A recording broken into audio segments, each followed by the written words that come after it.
Susulan dakwaan peningkatan jangkitan influenza, Kementerian Pendidikan KPM masih menunggu pedoman daripada Kementerian Kesihatan KKM berhubung kewajipan pemakaian pelitup muka di sekolah.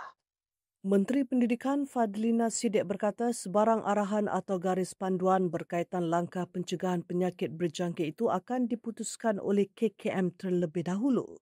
Ada bagus dulu kalau kami mau ada pelajar pakai mask, wajib pakai mask lepas ni susulan peningkatan influenza. PM ada terima laporan ke? Kita masih lagi bergantung dan menunggu pedoman daripada Kementerian Kesihatan. Jadi kalau ada pedoman dan arahan daripada Kementerian Kesihatan Malaysia, kita akan ikutlah. Jadi tak ada masalah setakat ini di peringkat kami untuk melaksanakan apa-apa saranan dan show daripada Kementerian Kesihatan. Jadi kita masih menunggu saranan daripada Kementerian Kesihatan.